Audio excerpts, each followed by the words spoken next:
두 번째 지금 주제가 법이란 무엇인가입니다. 법이란 무엇인가에 대해서 여러분들하고 한번 생각을 해보겠습니다.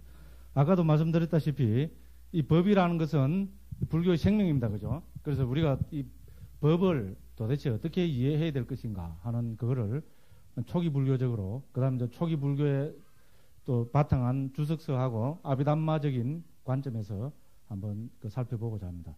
그래서 이 법을 어떻게 보는가에 따라서 상당히 우리가 그 초기 불교하고 그 남방 불교, 그 북방 불교, 특히 우리 그 대승 불교하고 이 입장 차이가 이 법을 두고 사실은 벌어지고 있습니다. 그래서 우리가 대승 불교에서 법을 적극적으로 이제 해석을 하고 음미하면서 대승 불교 특유의 어떤 활발한 그런 입각처가 나온다고 우리가 이야기할 수 있습니다. 그래서 먼저 이 법을 이야기하면은 우리가 크게 경에 나오는 뭐 시간이 없으니까 결론적으로 빨리빨리 하고 넘어가겠습니다. 이 팔리어로 담만데요. 이거를 중국에서 이 법으로 옮겼습니다. 이거를 우리 경을 초기 경에 나오는 그 문맥을 살펴보면 물론 부다고사 같은 분들은 5가지로 법을 정의를 해서 분류를 하고 있습니다. 그런데 그걸 크게 보면은 우리가 부처님 가르침을 우리가 법이라 그러죠. 그죠? 부처님 가르침으로서의 법이 있고, 그 다음에 물심의 현상으로서의 법이 있습니다. 그래서 이거를 우리는 한 분에서는 특히 이제 좀 구체적으로 하기 위해서 이거는 뭐라 그럽니까? 우리가 불법이라 그러죠. 그죠? 그렇지 않습니까? 그죠? 부처님의 가르침으로서의 법을 우리는 불법이라 그러고, 물심의 현상으로서의 법을 우리는 뭐라 그럽니까? 대승불교에서, 대승불교뿐만 아니고 구사론을 비롯한 북방에서는 한문을 옮길 때 일체법이라 그러죠. 그죠? 일체법이란 말 들어보셨죠? 그죠? 그래서 법은 크게 부처님 가르침으로서의 법과 물심의 현상으로서의 법, 그거를 우리는 일체라 그럽니다. 그죠? 이 물심의 현상이라는 것은 뭡니까? 왜 제가 이런 말을 쓰는가 하면은, 법이라면 우리는 자꾸 이제 물질적인 밖으로 이렇게 치달리거든요. 그런데 뭡니까?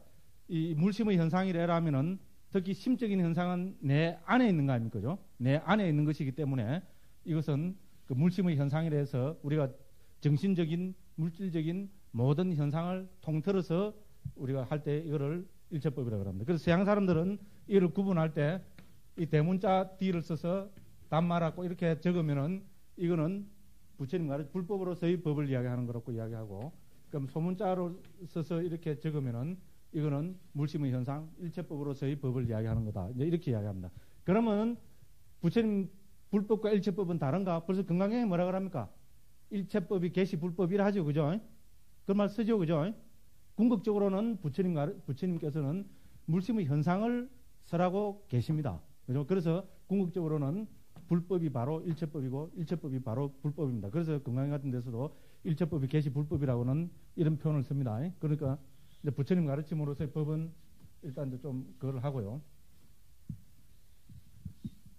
그러면 이제 이 물심의 현상을 가지고 우리가 법이라고 하는데, 이거를 광의로 볼 때는 여기는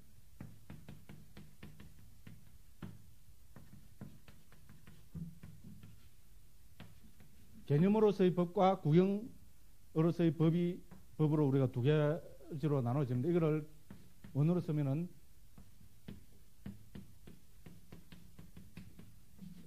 빠냐띠 담마라 그러고요. 구경법은 파라마타 담마라 그럽니다. 이렇게 표현하는데, 이거는 우리 중국에서 시설로 옮겼습니다. 갑자기 한문이 생각이 안 나네요. 베풀 시자에다가 설은 뭐 건설한다 할 때 그 설자를 아마 쓰는 게 맞을 겁니다. 그래서 다른 말로 하면 이거는 방편이라는 말은 조금 안 맞고요. 그래서 어쨌든 북방에서는 시설로 옮겼습니다. 그래서 이거는 그거를 저는 이제 개념법이라 하고 구경법으로 이렇게 나옵니다. 그래서 예를 들어서 이제 여기서부터 이제 법의 중요성이 드러납니다. 그래서 우리 궁극적으로 부처님께서 설하시고자 하는 것은 이 구경법입니다. 그런데 이제 여기서부터 갈라지는 게, 구경법을 놓고 대승불교와 아비담마의 정의가 여기서부터 달라집니다. 그죠? 이제 이 불교의 출발점이 이제 법에서부터 여기서부터 지금 달라지고 있거든요. 조금 시간 되는 대로 조금 한번 구체적으로 한번 그 설명을 해보겠습니다. 그래서 불교의 가장 우리가 부처님이 법을 중시하신 거는 개념을 해체하라는 겁니다. 개념을 해체했을 때 드러나는 것이 법이라는 겁니다. 그래서 제가 여기서 이제 지금부터 법이라고 쓸 때는 구경법만 이야기하는 겁니다. 그죠? 구경법만 이야기하고 사실 이제 제가 개념법이라고 했지만은 사실 개념을 갖고 이제 좀 세밀하게 들어가서는 법이라고 하지 않습니다. 물론 빠냐티 단말한 말은 주석서에서 많이 나타나고 있습니다만은 이런 거를 개념적인 현상을 갖고 법이라고 하지 않습니다.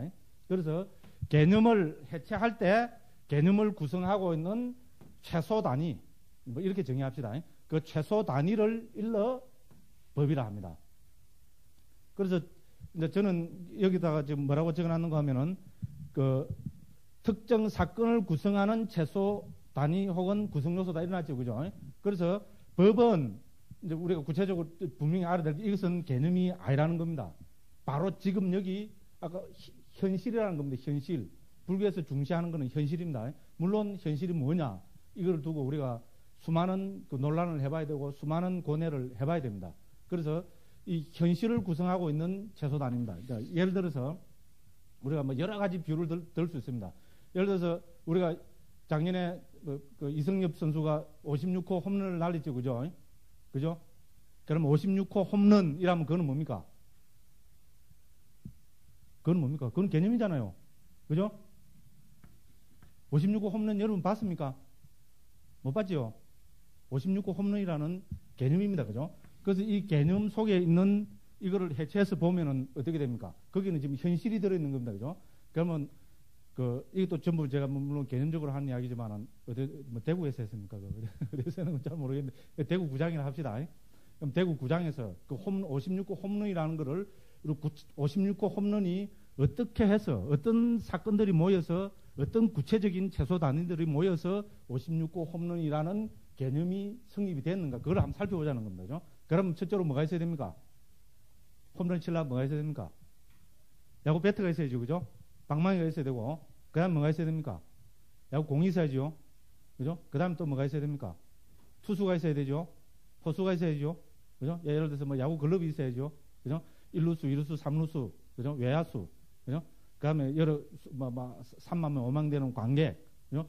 그러면 그것만 있다고 해서 거기서 56호 홈런이라는 어떤 특정한 어떤 그 사건이 일어나는 겁니까? 아니죠. 그죠? 그죠? 공을 던져서, 그죠? 공이 날라와서, 그죠? 공이 특정한 속도로, 특정한 방향으로, 그죠? 또 그 뭡니까? 특정한 높이로 날라온 것을, 그죠? 이승엽 선수가, 그죠? 특정한 방향으로, 그죠? 그죠? 배트를 휘둘러서 그 공이 뭡니까? 특정한 부위에, 그죠? 딱, 우리 엄밀히 이야기하면은 딱 만든 그 순간이 우리 홈런이라 이야기할 수 있잖아요. 그죠? 조금 더 넓혀서 생각하면은 딱 맞아서 딱 뜨는 순간, 뭐 뜨면 벌써 홈런인지 아닌지 알잖아. 그죠? 내가 땅볼이 될 건지. 그죠? 그래서 우리가 56호 홈런이라는 것은 우리가 전부 지금 개념으로 알고 있습니다. 그렇잖아요. 그죠? 근데 그거를 현실에서 분석을 해보면 어떻게 됩니까? 이런 여러 가지 요소들이, 그죠? 여러 가지 요소들이 모여서 56호 홈런이라는 것을 만들어낸 거잖아요. 그죠? 그리고 그 요소들이 가만히 멈춰 있는 거 아니죠? 그죠? 그죠? 역동적인 관계로, 그죠? 움직이면서 매 찰나찰나 움직이면서 특정한 방향, 특정한 뭡니까? 힘, 그죠? 이런 것이 움직여서 그래서 뭡니까? 팍 스파크가 어느 순간에, 그죠? 공을 던져서 딱 맞는 그 순간이 우리가 이름하여 홈런이라고 이야기하잖아요. 그죠? 그러면은 우리가 56호 홈런이라는 것은 개념적인 존재입니다. 그렇지만은 그 안에서 지금 벌어지고 있는 것은 뭡니까? 여러 가지 인자들이, 그죠? 구성 요소들이 모여서, 그죠? 56호 홈런이라는 하나의 사건을 만들어낸 거잖아요. 그죠? 그렇죠? 이제 그렇게 분석해서 이제 보는 것이 우리 그 분석해서 봐야 우리는 법을 본다고 이야기합니다. 근데 아까도 이야기했지만은 법을 보는 자는 나를 본다 그랬죠. 그죠? 부처님은 법을 알아라고 이야기한 게 아니고 뭐라 그랬습니까? 법을 보라고 이야기했죠. 그죠? 본다는 건 뭡니까? 가장 현실적인 거잖아요. 그죠? 안 그렇습니까? 듣는다는 거는 벌써 우리 2차적인 겁니다. 그죠? 저 밖에서 누가 뭡니까? 뭐시기야? 그죠? 예? 부르면 뭡니까? 물론 짐작으로는 알 수 있지만은 뭡니까? 뭐 전혀 모를 수도 있을 거고, 그죠? 근데 그 사람이 이제 문을 열고 딱 뭡니까? 모습을 딱 드러내고 그걸 딱 보는 순간 거기는 오차가 없지요. 정확하게 알 거 아닙니까? 그죠? 그것처럼 가장 현실성이 있는 표현이 바로 본다는 표현입니다. 그렇잖아요. 본다니까 눈으로 법을 본다 이런 건 말이 안 되고 상징성이 들어있는 겁니다. 그죠? 법을 보라는 것은 현실에서 확인하고 현실에서 보라는 말입니다. 현실에서 확인을 하라는 말입니다. 현실을 한순간에 놓쳐버리면은 그거는 전부 그죠? 개념으로서의 존재가 되는 겁니다. 그죠? 이제 이렇게 우리가 개념으로서의 법과 구경법을 구분을 해내야 됩니다. 그래서 물심의 현상이라 했을 때 이제 여기서 더 구체적으로 들어가서 이제 개념으로서의 법은 빼버립니다. 그래서 법은 소위 말하는 이 구경법입니다.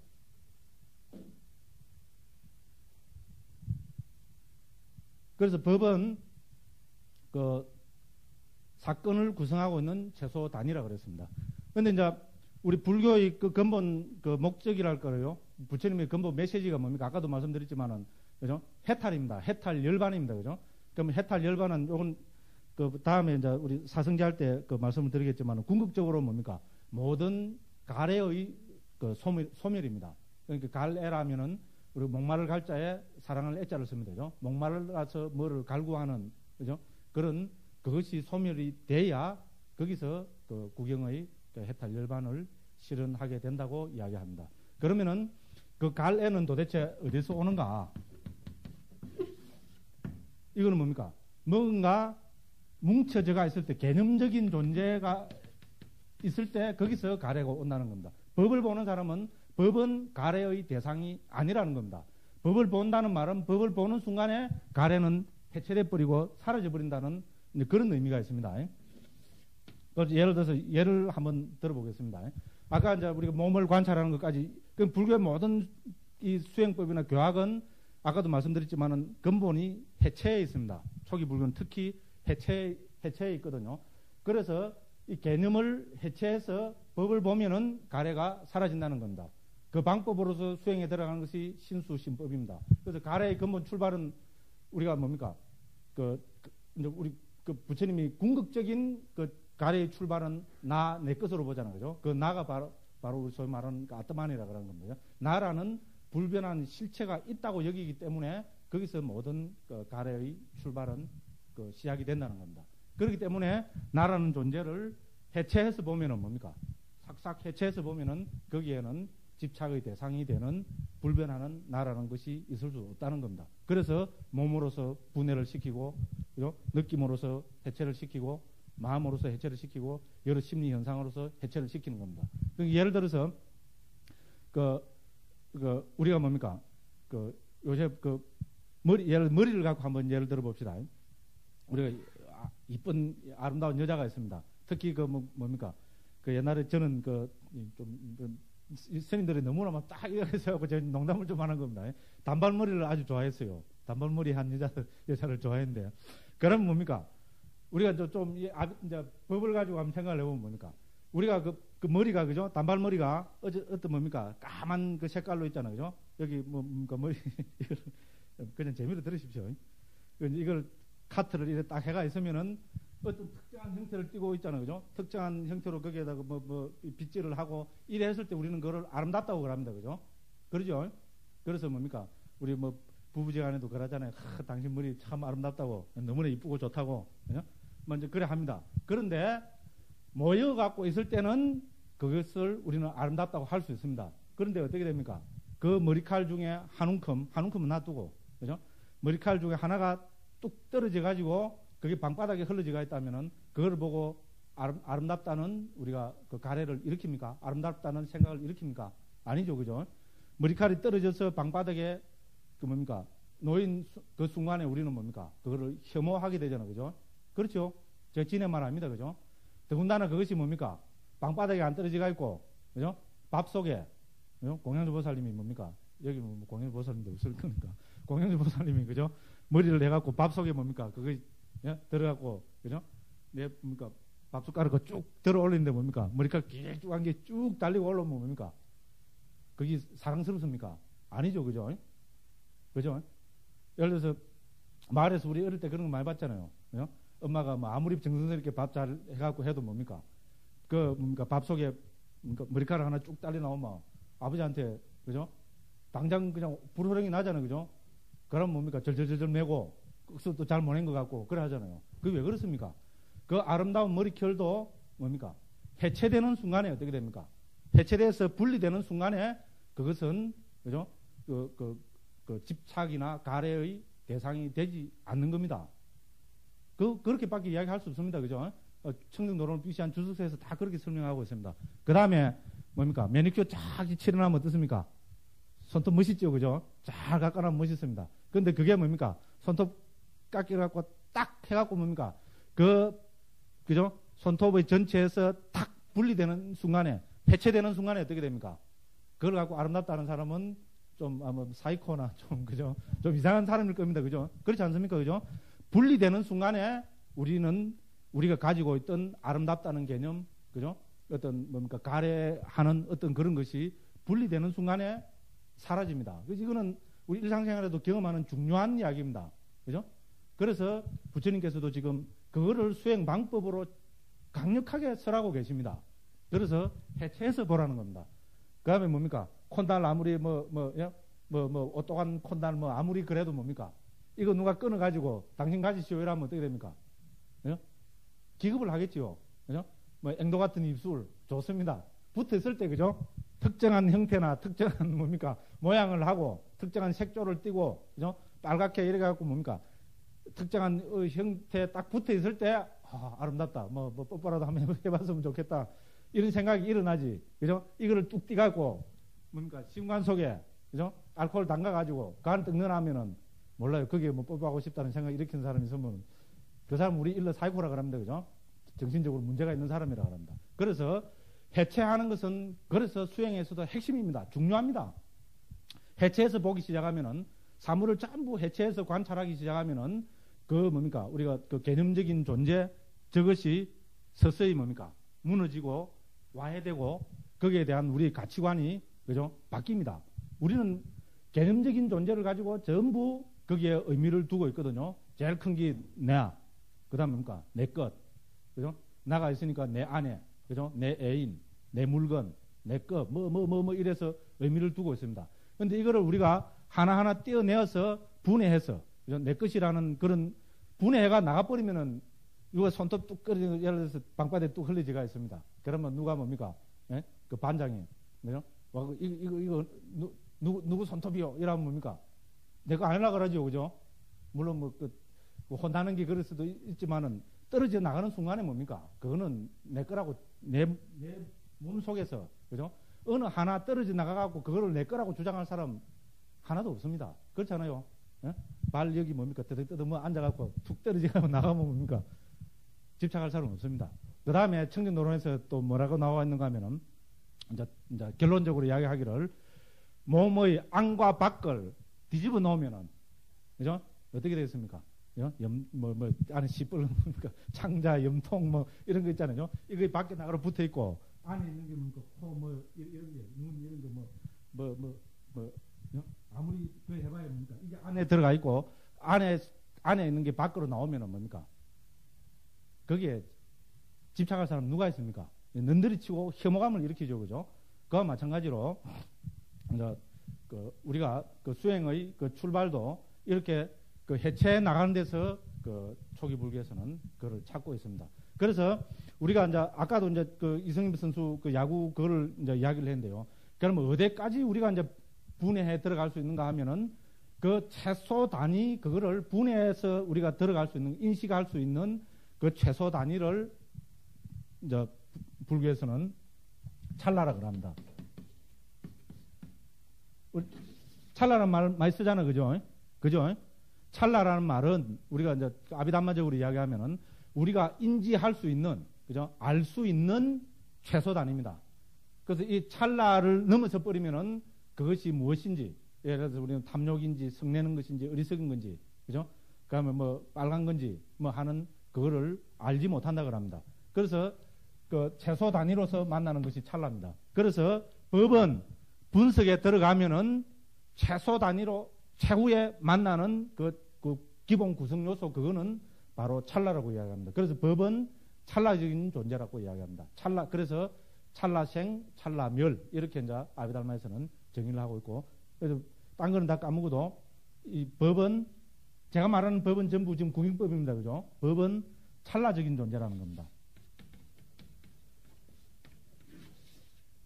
아까 말씀드렸지만은 그 이승엽 선수가 우리 홈런이라는 거는 뭡니까? 우리 일견 그 홈런이라는 건 개념이지만은 우리 현실에서 찾으면은 사실 그건 찰나적인 존재잖아. 그죠? 그죠? 공이 날라와가지고 야구 배터에 뭡니까? 특정한 속도, 그죠? 특정한 위치, 특정한 각도, 그죠? 이런 걸 통해서 뭡니까? 딱 맞는 그 순간을 우리는 사실은 홈런이라고 하잖아요. 그죠? 그죠? 분석에서 들어가 보면은 최종적으로 만나는 순간은 공이 뭡니까? 특정한 속도로 온 공을, 그죠? 특정한 각도로, 그 다음에 배터에 잘, 그죠? 딱 맞추는 그 순간을 우리는 예를 들어서 홈런이라고 하면 되죠. 그렇죠? 그와 마찬가지로 이 법은 현실에서 뭡니까? 특정 사건을 구성하는 그 최소 단위로서 그 찰나의 존재라. 이제 이렇게 그 이야기를 할 수가 있습니다. 예. 예.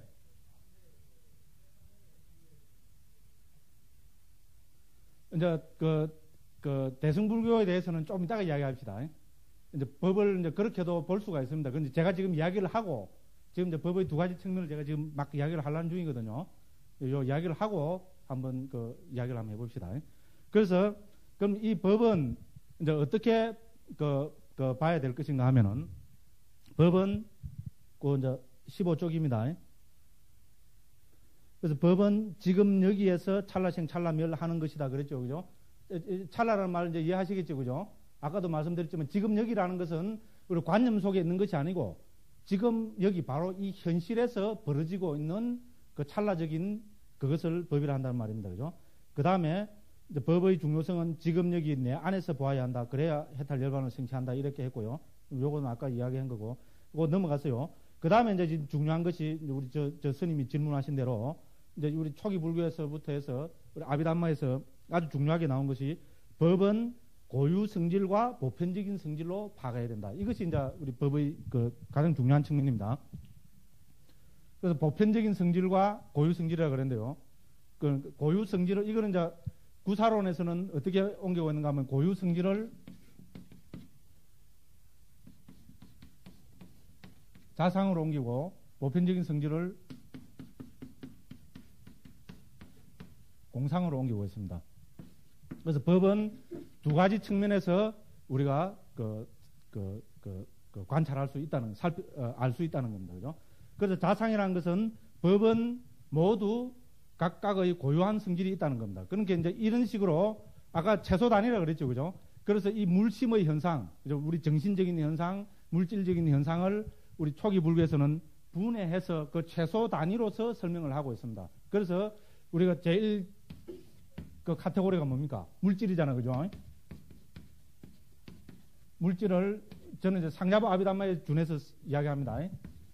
28가지로 물질의 최소 단위를 설합니다. 이 중에서 뭡니까? 우리가 근본 물질로 우리 지수 화풍을 들죠. 그죠? 지수 화풍을 근본 물질로 들고 있고, 지수 화풍에서 파생된 물질, 그 다음에 구체적인 물질, 추상적인 물질 이래서 28가지를 들고 있습니다. 이게 예를 들어 구사론에서는 12가지인가 14가지인가 그렇게 들고 있습니다. 그 다음에 두 번째 뭡니까? 그 최소 단위가 뭔가 하면은 우리가 소위 말하는 마음입니다. 이거를 하나의 최소 단위로 들고 있고, 그럼 세 번째가 우리가 그 심소법입니다. 그죠? 이거를 상자부에서는 52가지, 구사론에서는 46가지인가 그렇게 들고 있습니다. 그 다음에 네 번째 카테고리가 우리가 말하는 열반입니다. 열반은 우리는 우리 범부들은 알 수 없는 것이기 때문에 일단 제외합니다. 그렇게 해서 크게 네 가지 카테고리. 그럼 이게 이제 북방 구사론이나 유식에 들어오면은 신불상응행법이란 하나의 또 영역이 있습니다. 그죠? 그래서 이제 우리 근본적으로 좀 전문적인 이야기에 대해서 좀 그런데요. 근본적으로 볼 때 우리 마음과 심소법은, 심과 심소법은 항상 함께 일어나고 함께 멸하고, 그죠? 같은 대상을 가지고, 그 다음에 뭡니까? 같은 그 토대를 가진다고 이렇게 설명을 합니다. 그런데 이 북방 아비달마에서는 우리 그 심소법 중에서 그 마음과 함께 하지 않은 독자적인 영역을 가진 그 우리 심리 현상들을 인정을 합니다. 그래서 그거를 심불상응, 그러니까 마음과 서로 응하지 않는 그 어떤 그 심리적인 현상, 이렇게 해서 그 카테고리를 여기다 하나 더 넣습니다. 그렇게 해서 북방에서는 뭡니까? 우리 유식 구사론의 그 기본 법수는 우리 소위 말하는 5위 75법이라죠. 그죠? 5위라는 것은 5가지 카테고리. 그죠? 그렇게 살펴보면 75법 이렇게 됩니다. 그래서 우리가 상자부 불교의 그 법수를 살펴보면은 4위 82법, 예를 들어서 이렇게 이야기할 수 있습니다. 이렇게 이제 그 구사론과 상자부의 입장이 조금 다르지만은, 그 서들체유부와 상자부 입장이 조금 다르지만은, 부처님이 설하신 여러 법수들을, 기본 심리 현상들을 이렇게 각각 이제 모아서, 그죠? 이제 이해를 하고 있는 겁니다. 그죠? 그렇게 해서 이제 이해합니다. 근데 이렇게 뭐 82법이니 75법이니 하고 나누는 기본 근거가 어디에 있는가 하면은 고유성질입니다. 다시 말해서 82가지 법이 있다는 말은 82가지 각각 다른 고유성질을 가진 법이 있다는 말입니다. 무슨 말씀인지 이해가지고, 그죠? 이제 그렇게 해서 82가지가 나오고, 이제 구사론에서는 그렇게 해서 75가지가 나옵니다. 우리는 이걸 인정하지 않을 수 없습니다. 이걸 인정하지 않아버리면 이 세상은 우리가 뭡니까? 이 세상의 지금 현실을 설명할 수가 없습니다. 예를 들어서 우리가 탐욕과 성냄은 어떻게 됩니까? 우리 그 부처님 말씀 보면 그건 법으로서, 불성법으로서 분명히 설명되고 있습니다. 그죠? 그죠? 그러면 탐욕과 성냄은 분명히 다릅니다. 그 다르다는 말은 뭡니까? 탐욕의 고유성질과 성냄의 고유성질은 다르다는 말입니다. 그죠? 교학적으로 이야기하면은. 그렇게밖에 설명할 수 없습니다. 그죠? 그래서 예를 들어, 그럼 어떻게 다르냐? 우리가 예를 들면은 탐욕이라는 건 뭡니까? 대상을 봤을 때 탐욕이 일어난다는 말은 뭡니까? 대상을 거머쥔다는 말이잖아요. 그죠? 그죠? 대상을 내 거로 만들려고 땡기는 성질입니다. 당기는 고유성질, 거머쥐는 고유성질을 갖고 있습니다. 그럼 성냄은 뭡니까? 반대지요. 대상을 봤을 때 대상이 뭡니까? 싫어서, 그죠? 밀쳐내는 고유성질을 가진 심리현상이잖아요. 그죠? 그래서 탐욕과 성냄은 그 고유성질은 분명히 다릅니다. 이거 인정해야 되겠죠? 그죠? 인정 안 하면은 우리가 이 세상을 도대체 설명할 수 없습니다. 물론 모든 거 공이다. 이래 해버리면 됩니다. 그죠? 되는데, 그죠? 현상을 구체적으로 설명하려면은 우리는 이런 기본되는 그 법수들을 인정을 해야 됩니다.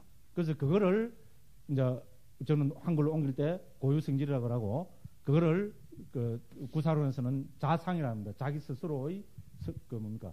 특징. 여기서 상은 모양이 아니고 여기서는 특징이라는 뜻입니다. 라카나의 번역인데 그 특징이란 말입니다. 자기 그런 게 고유 성질을 가진 것이라는 이야기입니다. 그래서 이런 식으로 해서 물질에는 예를 들어 28가지 각각 다른 고유 성질을 가진 최소 단위를 인정하고, 마음은 마음 하나로서 인정합니다. 그래서 뭡니까? 아비달마 이런 데서는 정확하게 이 법을 정의합니다. 마음이 뭐냐 이러면은 북방에서 상당히 어려운 이야기가 되어버립니다. 근데 아비달마적으로는 정확하게 정의됩니다. 마음은 대상을 아는 것, 이렇게 정의합니다. 마음의 특징, 마음의 고유 성질은 대상을 아는 것이라고 이야기합니다. 그럼 마음이 대상을 어떻게 하요? 그래서 이제 아비달마적인 모든 논의가 전개가 되는 겁니다. 마음이 대상을 어떻게 합니까? 마음은 단지 대상을 아는데, 마음이 대상을 알기 위해서는 어떻게 되야 됩니까? 여러 가지 심소법들의 도움이 필요합니다. 그래서 심소라 하는 겁니다. 그죠? 마음에 따라 붙는 겁니다. 그죠? 여러 가지 심리 현상들의 도움으로 대상을 안다는 겁니다. 그 중에 기본되는 게, 예를 들어서 대상을 알기 위해서는 뭡니까? 대상과 접촉하는, 우리 그 촉이라고 이야기하잖아요. 삼사화합 위촉이라 그러죠. 그죠? 접촉하는 심리 현상이 있어야 되고, 그럼 대상이 뭡니까? 즐거운 것이다, 그죠? 괴로운 것이다, 이렇게 알기 위해서는 뭐가 있어야 됩니까? 느낌이 있어야 되고, 저것이 무엇이다, 이렇게 알기 위해서는 인식이 있어야 되고, 그럼 대상을 알기 위해서는 최소한의 집중이 있어야 되고, 그죠? 대상을 알기 위해서는 대상을 알려는 의도가 있어야 되고, 그 다음에 또 대상을 알기 위해서는 거기에 주의를 기울여야 되고, 그죠? 예를 들어서 이런 식으로 여러 가지 심리 현상들이 함께 해서 마음은 대상을 안다는 겁니다. 그래서 이 뭡니까? 이 우리의 뭡니까? 이 미세한 마음 심리 구조를 이 아비달마에서는 사실 초기 불교 자체가 그렇습니다. 이렇게 이 분석을 하고 있는 겁니다. 그죠?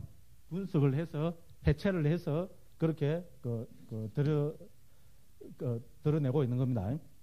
이제 이렇게 해서 결론은 뭔가 하면은 모든 법은 각자의 고유 성질이 있다.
성질이 있기 때문에, 그죠? 탐욕은 탐욕이고, 성냄은 성냄이고, 감각 접촉은 접촉이고, 느낌은 느낌이고, 인식은 인식이고, 주의는 주의고, 집중은 집중이고, 그죠? 의도는 의도고, 그렇게 하는 각각의 고유 성질이 있다는 겁니다. 그죠?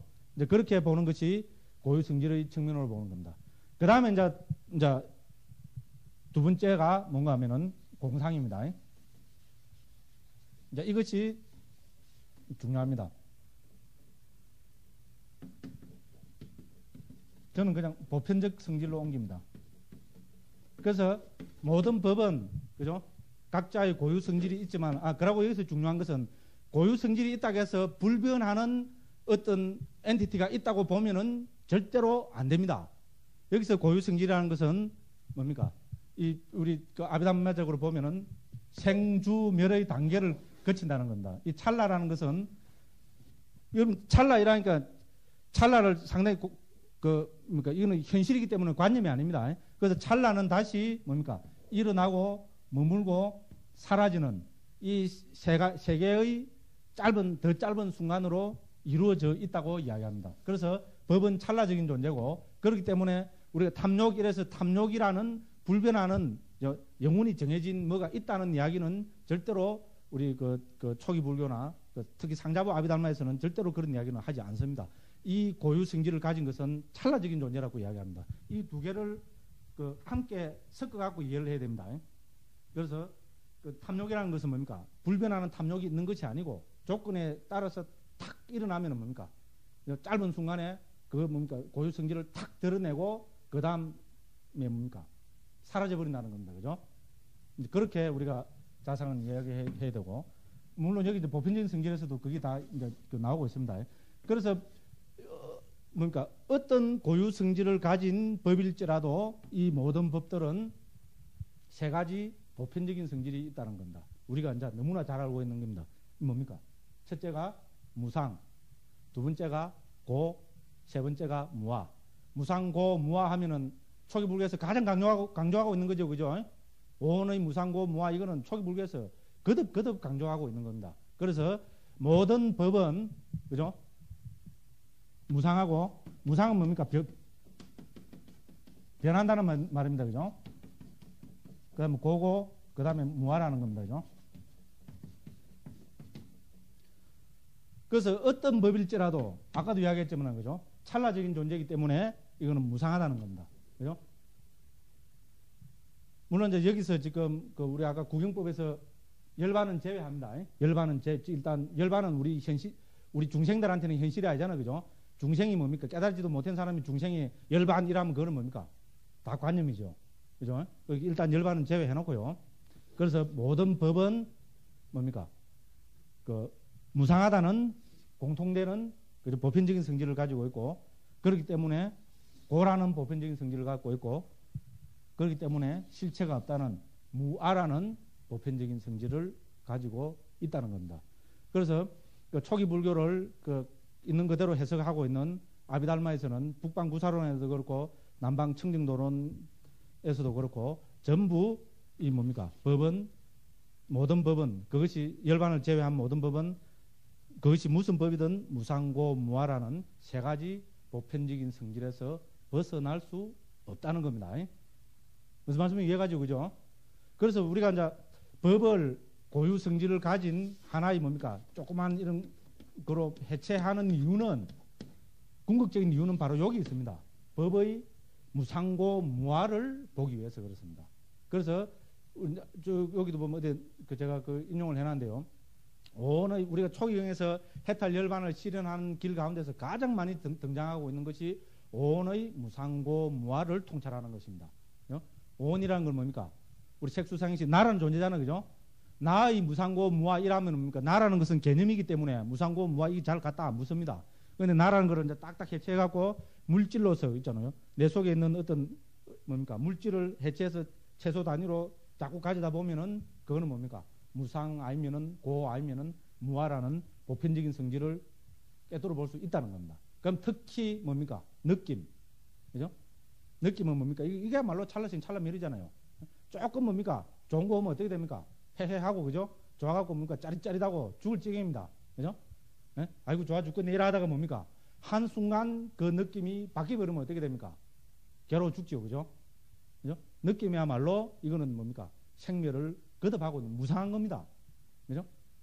그런 식으로 하나하나 그죠? 색수상 행식을 깨뜨려 보고 분해해서 살펴보면은 그죠? 무상, 고, 무아 이 세 가지를 통찰하게 된다는 겁니다. 그래서 이건 아주 중요한 이야기입니다. 그래서 법의 보편적인 성질을 해서 재행무상, 재행계고, 재법무아를 이야기했고요. 그 다음에 법은 다시 순간과 조건으로 파괴된다 이렇게 했는데 시간이 없으니까 조금 놔두고요. 그 다음에 이제 고유 성질을 가진 제법은 5온, 12처, 18개, 4제, 8정도, 12연기, 37조도품 등으로 분류된다. 이것도 조금 놔두고요. 그 다음에 무상고 무아의 법의 보편적인 성질을 삼법이라 부르고, 우리 이건 이제 초기 불교에서 보면 이거를 띠락하나라 그래갖고 세 가지 특상이라고 이렇게 번역할 수 있습니다. 그죠? 세 가지 뭡니까? 아주 보편적인 그죠? 특별한 성질 그렇게 해서 무상고 무아를 이야기하고 있습니다. 근데 우리 북방 설일체유보에서는 뭡니까? 무상, 무아, 열반을 이야기하죠. 그죠? 고를 빼고 열반을 이야기합니다. 근데 고와 열반은 동질은 양면입니다. 그죠? 그죠? 치착이 있을 때는 그것은 고지만은 뭡니까? 치착이 사라지면 그걸 우리는 열반이라 그러잖아. 그죠? 그러니까 그건 동질은 양면입니다. 그래서 요새 서양학자들은 사법인이라고 이야기해버립니다. 무상, 고, 무아, 열반. 이것이 불교를 판단하는 기본 잣대잖아. 그죠? 여기서도 법의 도장이라 해서 법이란 말이 들어가고 있잖아. 그죠? 그래서 이제 이것이 무상고 무아의 법의 보편적 성질을 삼법이라 부르고, 이것이 중요한 이유는 이는 다시 해탈의 관문이라 한다 그랬습니다. 그죠? 우리 도대체 해탈을 어디서 어떻게 실현할 것인가? 이 중요한 문제죠. 그죠? 해탈을 그냥 도대체 해탈을 어떻게 실현할 것인가? 부처님께서는 분명히 뭡니까? 무상이나 고나 무아를 통해서 실현한다는 겁니다. 그래서 이거를 해탈의 세 가지 관문이라고 합니다. 그러니까 나를 얽어매고 있는 어떤 뭔가 누에 고치가 있다고 합시다. 그죠? 여기에 문이 세 개 있습니다. 하나는 무상의 문이고, 하나는 고의 문이고, 하나는 무아의 문입니다. 그럼 이 속에서 속박되어 있는 사람이 벗어날 때는 어디로 해서 벗어나야 되겠습니까? 일로 아니면은 이쪽으로 아니면은 이쪽으로 벗어납니다. 그죠? 그럼 이 세 개를 다 봐서 벗어납니까? 아니지요. 벗어나는 건 뭡니까? 세 개 중에 하나만으로 뛰어나가버리면 끝나는 거잖아요. 그죠? 그죠? 그래서 사람의 그 기질에 따라서, 그죠? 무상을 통해서 해탈하는 사람이 있고, 그죠? 고라고 통찰해서, 그죠? 재행이, 그죠? 고라고 통찰해서 벗어나는 사람이 있고, 무아라고 통찰해서 벗어나는 사람이 있다는 겁니다. 그래서 무상이라고, 그죠? 그 생멸을 수관해서, 그죠? 무상이라고 통찰해서 벗어나는 해탈을 우리는 무상의 해탈이라고 합니다. 여기서 상은 이 상자입니다. 그죠? 무상의 해탈이라고 합니다. 상 없는 해탈. 그죠? 어떤 뭡니까? 형상이나 자치도 남아있지 않는 해탈을 성취하는 데서 무상의 해탈을 성취하는 사람이고, 그럼 고를 통해서 벗어나는 사람은 뭡니까? 그죠? 재행이 전부 개고라고 보기 때문에 더 이상 어떤 바람도 마음의 찌꺼기가 남아있지 않다는 겁니다. 그래서 우리 무원이라고 합니다. 그죠? 무원의 해탈이라고 하고, 그 다음에 무아를 통해서 실체가 있다는 것을 통해서 해탈하는 것을 공해탈이라고 합니다. 그래서 뭡니까? 공무상 무원, 이거는 뭡니까? 아비달마에서 그 해탈의 관문으로서 아주 중요하게 쓰라고 있고, 한번 환경 배워보신 분들은 알겠지만 환경 정행품 같은 데 보면 공무상 무원 계속 나오죠. 그죠? 그죠? 한번 보십시오. 우리 특히 환경을 비롯한 대승불교에서도 공해탈, 무상해탈, 무원해탈, 이거는 강조를 하고 있습니다. 그래서 이거는 바로 무상, 고, 무아와 이렇게 직접 연결이 되고 있습니다. 그래서 우리가 법의 뭡니까? 법을 본다는 것은 우리가 이제 결론적으로 이야기해서 두 가지를 이야기할 수 있습니다. 하나는 법의 고유 성질을 보는 것, 하나는 법의 뭡니까? 공통된 성질을 보는 것, 이렇게 이야기할 수 있습니다. 그래서 우리가 법의 고유 성질을 파악함으로 해서 뭡니까? 우리는 뭡니까? 이 흘러가는 심리 현상에 대해서 속지 않게 됩니다. 거기에 연연하지 않게 됩니다. 뭉쳐지가 있으면 뭡니까? 뭉쳐지가 있으면 꼭 이게 이 사단을 내잖아요. 사람도 그렇잖아요. 뭉쳐져가 있으면 어떻게 됩니까? 일 내잖아요. 강원에서도 그렇고, 그죠? 뭉치갖고 뭡니까? 우리 한번 막 그냥 속된 말로, 그죠? 한번 막 디비고 어디 막 갚으자 이러면 뭡니까?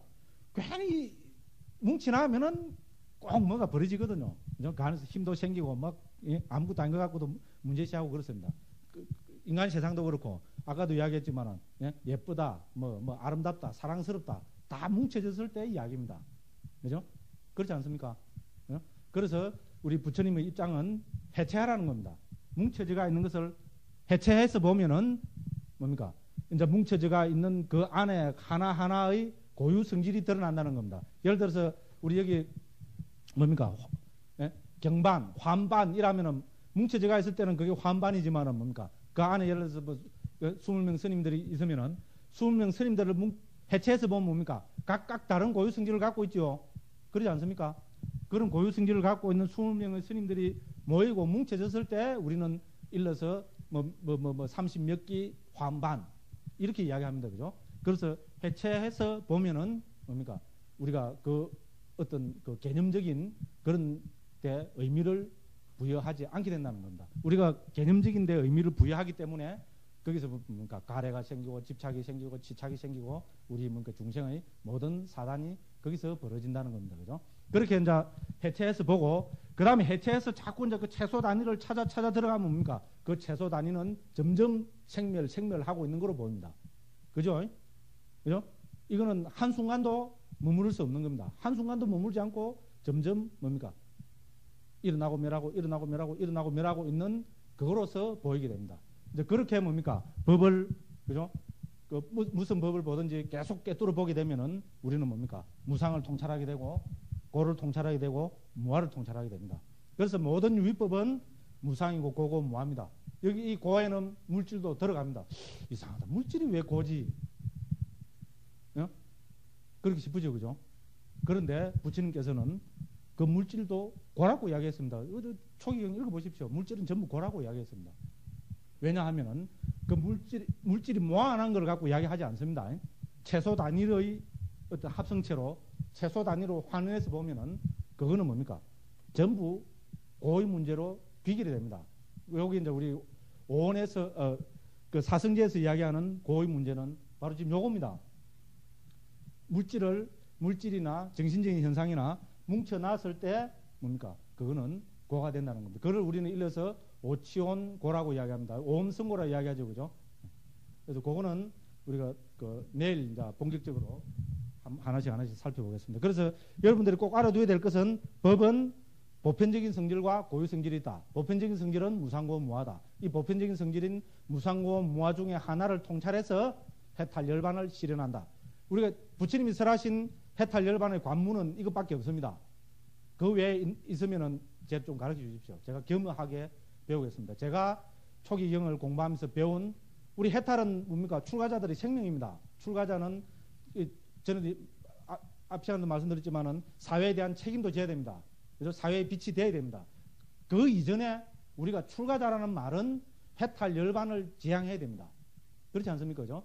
그러면 해탈 열반을 어떻게 실현할 것인가? 그공에 구름 잡는 식으로 뭐 빵 깨치면 그거 어떻게 깨칩니까?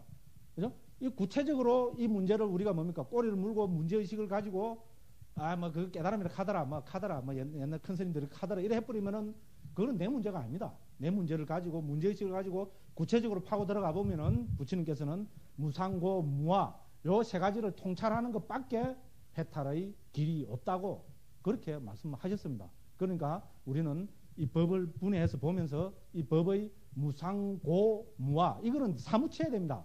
여기에 사무치면은 저는 장담을 합니다. 저는 선방에 다니면서 화두를 들고 화두 때문에 출가했고요. 그래갖고 시간 조금 지나도 한 1, 2분 더 합시다. 중요한 이야기니까. 우리가 화두는 의정이 생명입니다. 의정이 도대체 이묻고 해서 의정이 안 일어나면은 그건 화두 아닙니다. 어째서 뭐라 했는고 백날 해봐야 의정이 아니라면 그건 화두가 아닙니다. 의정은 화두가 뭡니까? 의정이 일어날 때 우리는 그걸 일러 화두라 합니다. 이것도 그죠? 화두가 될 수 있고 그래서 두두물물이 다 말은 화두는 뭡니까? 두두물물이 다 화두라고 말은 그래 합니다. 그러면서도 우리는 그 의미를 모릅니다. 그 두두물물을 대하여서 무상고 무하로 통찰에 들어갈 때 앞뒤가 막힐 수밖에 없습니다. 찰나는 말에 있지 않습니다. 제가 찰이라는 순간에 뭡니까? 아비달마적으로 초기 불교적으로 보면 천몇백심 찰나가 흘러가 버렸습니다. 찰나는 찰나가 아닙니다. 그렇지 않습니까? 찰나를 우리가 궁구에 들어가고 직민에 들어가면은 찰나에는 앞뒤가 딱 끊어지고 말문이 딱 막힙니다. 말문이 막히고 앞뒤가 딱 끊어지는 걸 우리 일로 뭐라 그럽니까? 의정이 돈발했다. 그러잖아요. 그죠? 그렇지 않습니까? 그래서 무상고 무하의 문제를 뭡니까? 심각하게 고뇌해서 그죠? 이걸 보려고 노력하고 보려 했는데 또 지나가 버리고 볼라니까 또 지나가 버리고 볼라니까 또 지나가 버리고 도대체 어떻게 하란 말인가? 이렇게 절망하고 고뇌할 때 저는 그러니까 의정 화두의 문제는 자연스럽게 그 두 개가 만나지고 이 두 개는 귀결이 된다고 저는 그 강하게 그 주장하는 입장입니다. 그런 문제에 대해서는 다음에 또 시간 내서 하기로 하고요. 이제 일단 법이란 무엇인가에 대해서 이야기를 했고요. 이제 요 법을 아까도 봤지만은 오온 부처님께서는 오온 12처 18개 이런 식으로 했습니다. 그래서 우리가 뭉치게 이야기하면 6개로 이야기할 수 있습니다. 온, 처, 개, 건, 제, 연 요 6개 한문으로 한자로 귀결이 됩니다. 요 6개를 가지고 내일부터 또 구체적으로 이제 우리 사제부터 이제 그 살펴보도록 그렇게 하고 오늘 이야기는 요거로 끝내겠습니다. 혹시 질문 있으시면은 뭐 시간이 단체적으로 늦었으니까 개인적으로 와서 해주시기 바랍니다.